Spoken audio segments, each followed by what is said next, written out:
नमस्कार। आप हैं बसंत गुरु जी के साथ सक्सेस मंत्र में। जीवन में यदि सफलता चाहिए और वह सफलता वजनदार हो, वह सफलता दमदार हो, उस सफलता में ऐसी बात हो कि हमें लगे हाँ, ये सक्सेस मैन है, ये सफल आदमी है, इसका जीवन सफल हो गया, इसका जन्म सफल हो गया, इसका जीवन सार्थक हो गया। मित्र, और जीवन में एक बार ही सफलता का अवसर मिलता है, एक बार ही हमको जीवन जीने का अवसर मिलता है, एक बार ही अपने को सही सोच रखने का अवसर मिलता है, एक बार हमारी यह युवावस्था आती है और एक बार यह युवावस्था चला जाए तो फिर आप हाथ मलने के अलावा कोई रास्ता नहीं बच जाता। तो जब भी आप कोई प्लानिंग करें कि आपको जीवन में करना क्या है, पैसे के बाबत हो, धन दौलत की बाबत हो, मान सम्मान की बाबत हो, अपने संतोष की बाबत हो, अपने जीवन में एंजॉय की बाबत हो, जीवन का आनंद की बाबत हो, परिवार की बाबत हो, तो आप प्लानिंग में पूरी सर्किट पूरा करें। ऐसा ना करें कि मुझको इतना हज़ार, इतना लाख, इतना करोड़, इतना अरब कमाना है, बस कमाना है। एक फार्मूला बना लिया, ये इतना कमाना है। अब कमाएंगे कैसे? नीति से, क्या नीति से, नैतिकता से, अनैतिकता से, शॉर्टकट, लॉन्ग टर्म, क्या करेंगे?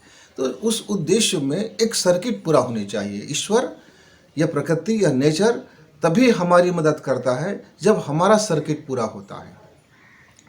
कमाइए, लक्ष्य बनाइए, एक बार बना लीजिए। आप छोटा लक्ष्य बनाएंगे तो आपका दौड़ छोटा होगा। फिर क्या करेंगे आप? फिर आप ठहर करके फिर नहीं सोचेंगे, और फिर नहीं सोचेंगे तो हो सकता है कि आपका उम्र ज़्यादा हो चुका होगा, हो सकता है कि परिस्थितियाँ बदल चुका होगा, हो सकता है कि आप में आलसी आ जाएगा, कुछ भी हो सकता है। इसलिए अच्छा है कि एक बार आप अपनी प्लान बनाइए। जब एक बड़ा लक्ष्य बना लेते हैं, उस बड़े लक्ष्य को प्राप्ति करने के लिए आपको फिर छोटे छोटे छोटे छोटे स्टेप बाय स्टेप कई लक्ष्य बनाने पड़ते हैं ताकि आप उस बड़े लक्ष्य को प्राप्त कर सको। और यदि आप शुरू में ही छोटे लक्ष्य बना लिए और आगे आपके पास कोई बड़ा लक्ष्य नहीं होगा तो फिर जीवन की गाड़ी में वो मज़ा नहीं आएगा मित्र। इसलिए लक्ष्य बड़ा बनाइए। एक छोटी सी बात रखने के बाद मैं अपनी बात समाप्त करूंगा। मान लीजिए आपको 12वीं क्लास के छात्र हैं और आपने लक्ष्य बनाया 50%।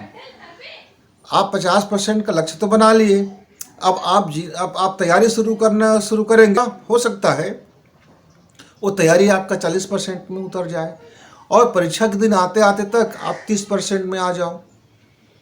तो आपने लक्ष्य बनाया 50%, आपको मिल गया 30%। यदि आप 100 to 100 का लक्ष्य बनाते, पूरी कोशिश करते, समय आपके पास उतना ही है, जीवन आप उतना ही जियोगे, टाइम आपको उतना ही है, 24 घंटा है, उतना ही पीरियड है, उतना ही कालखंड है, उतने ही टीचर हैं, उतने ही आपकी कापी पुस्तकें हैं, उतने ही आपके पास सांस है, उतने ही आपके पास प्राण अग्नि है, हर चीज़ उतना ही है जितना 100% के पास है।